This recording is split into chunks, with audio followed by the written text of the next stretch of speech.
Okay, hello, Dr. Dan Miller here, Pro Football at America 250. It is week 18. It's a couple of weeks for me and a hiatus because of the holidays, happily so. So, hope you're doing well. Hope you had a good Christmas, good New Year's, good whatever it is you're doing at that time of year.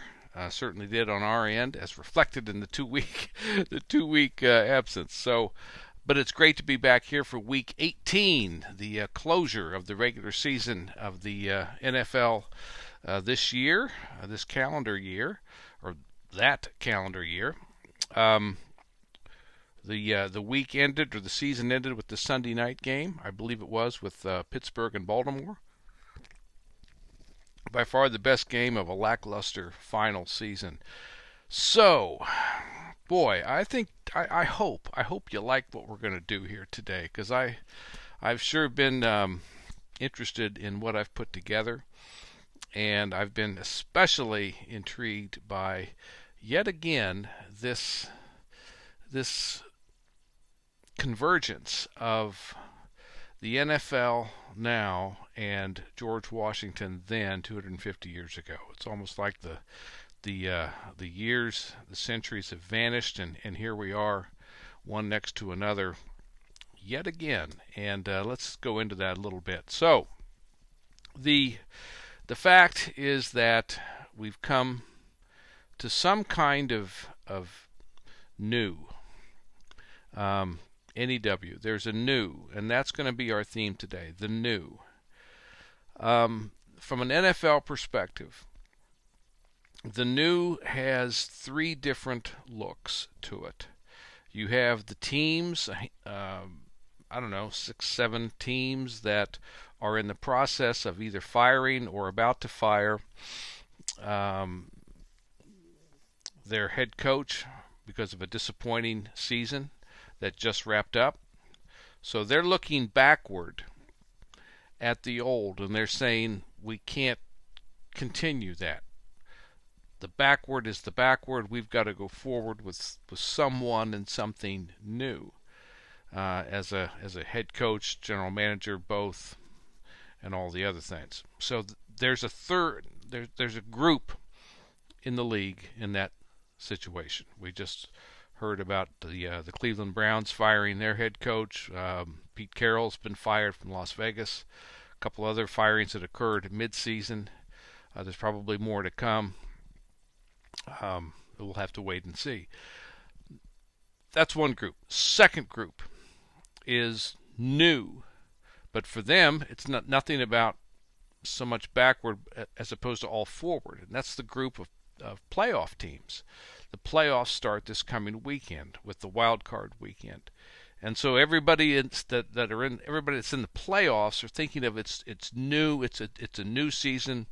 Whatever has happened up to this point, we've got a chance. We've got a chance to compete for the Super Bowl. It's all new in that way. Now, interesting. There's in this group you've got probably some desire to, not probably, absolutely some desire to continue the successes that have gotten you to this point.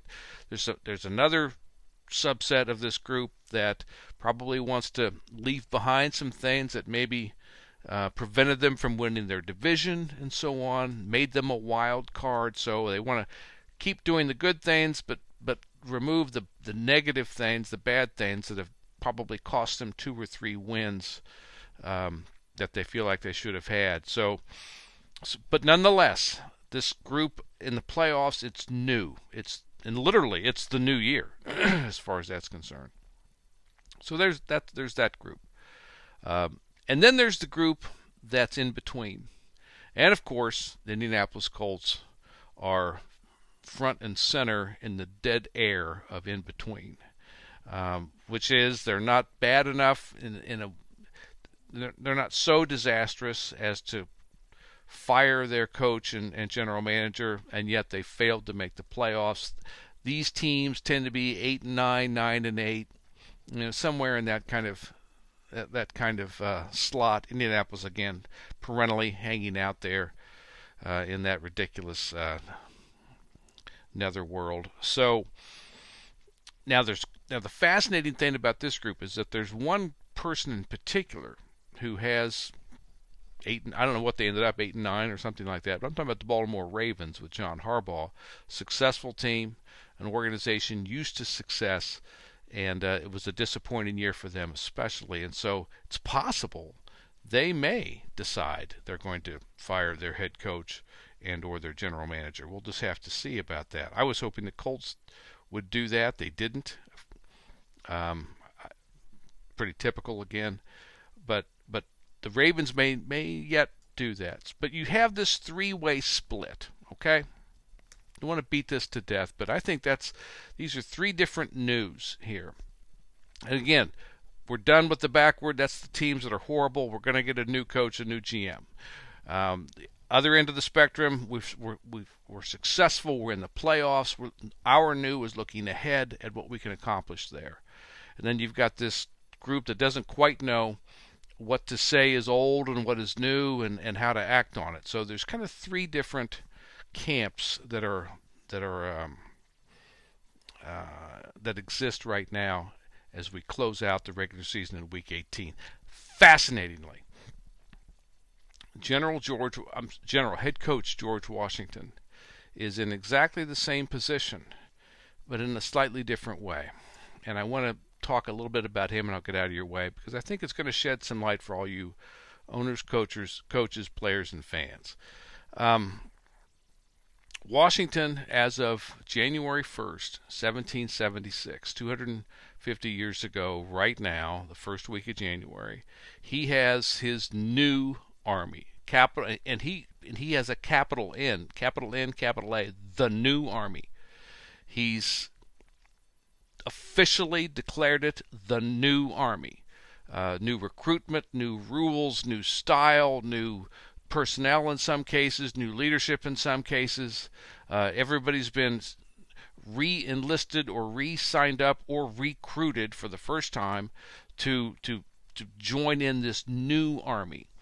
The army that he put together, or that was amassed and handed to him when he got the first coaching job back in June 6 months ago, that army's gone now. And in his mind, now there's folks who've stayed around, but in his mind, that's the old army, that's the old group.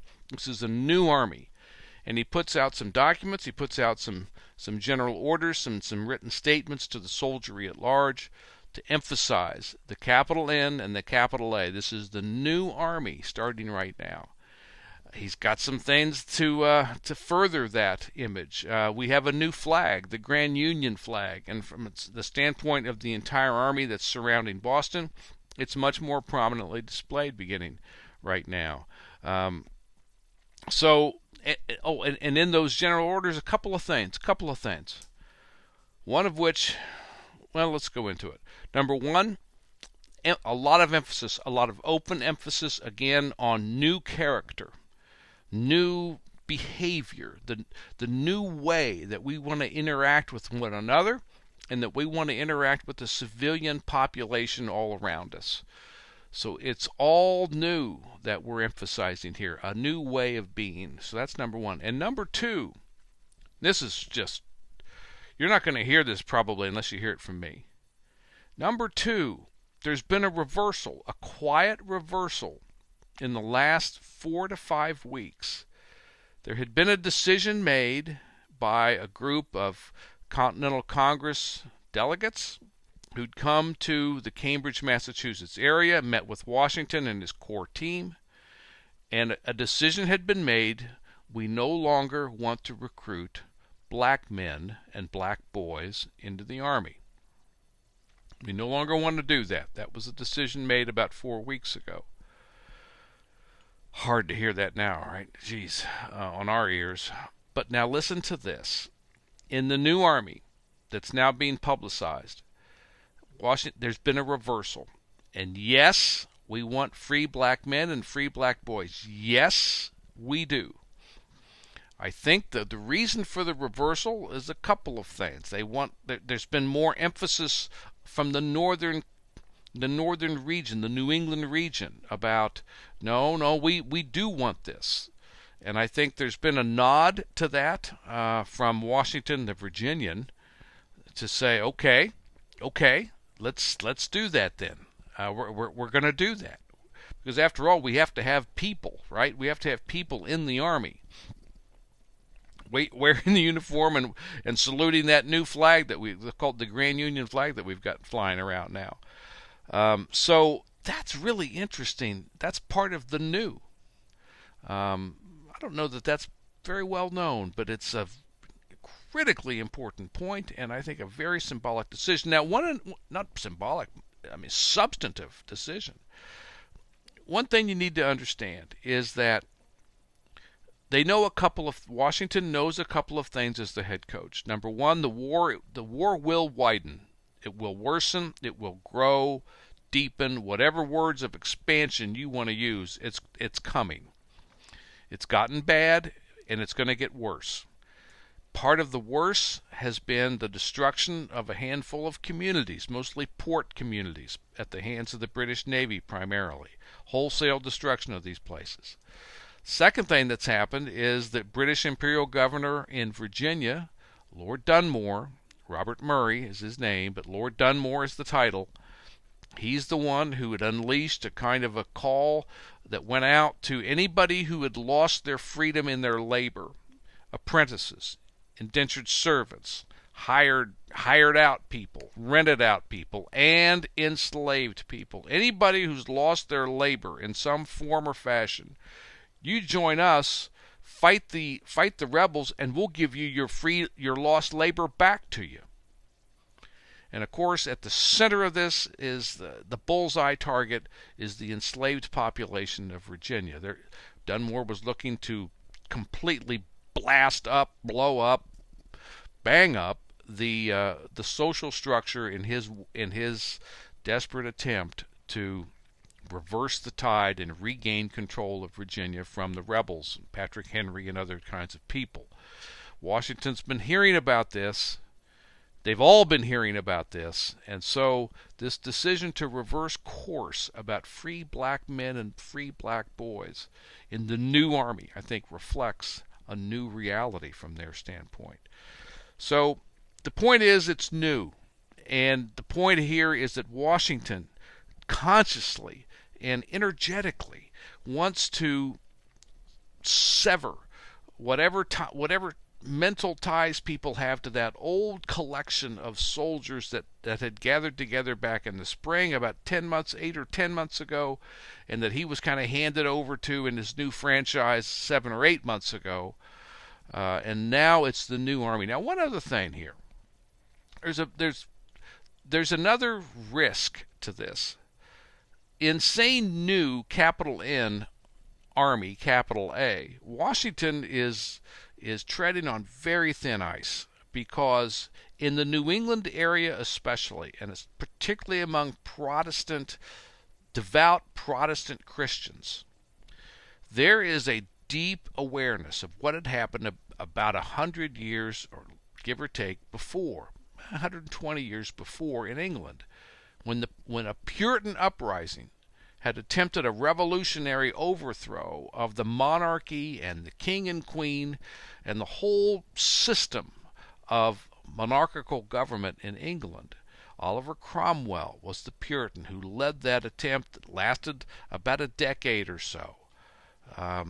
And he called his army the New Model Army.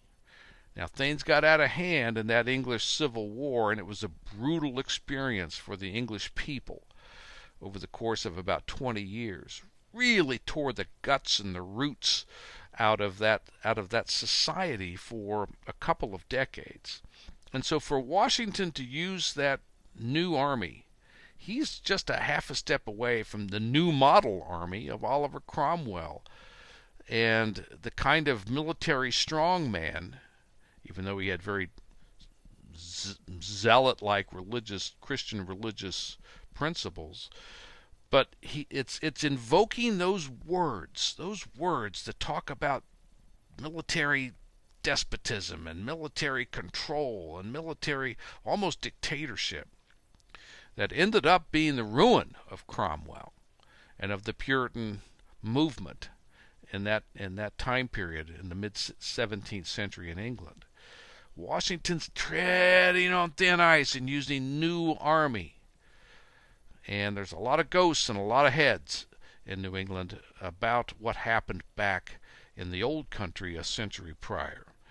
So, but as far as Washington's concerned, he doesn't care, because this is all about the new, and that's what he's establishing. So, here's what I want you to think about. And by the way, I would urge Shane Steichen and Chris Ballard to think about, and for that matter, Carly Ursay to think about it too. If you're going to claim it's new, make it new. Now you're holding on to people who are from last year's disappointing experience, very disappointing experience. But if you're going to say it's new, make it new. Washington is saying this is new. He's making it new. Interestingly enough, he's tying it to the new year here in January of 1776. So I find that a very important takeaway. It's an important awareness for you just from the standpoint of 250 years ago, but it's also a very important takeaway for your organization, your leadership now, and for teams like the Colts. If you're going to claim it's new, make it new. And leave no stone unturned in the details of what the new should look like and can be like, whether it's something symbolic like a flag, or something in uniforms and whatever else, or if it's something even richer and more substantive than that, the kinds of soldiers we want to be and the kinds of soldiers we want to recruit will reflect the kind of cause that we're fighting for and the ultimate victory that we seek. I'm Dr. Dan Miller, Historical Solutions LLC. It's Pro Football in America 250. We start the real new next time around, and we'll see how things are going for head coach George Washington and his Continental franchise. Talk to you soon. Bye-bye.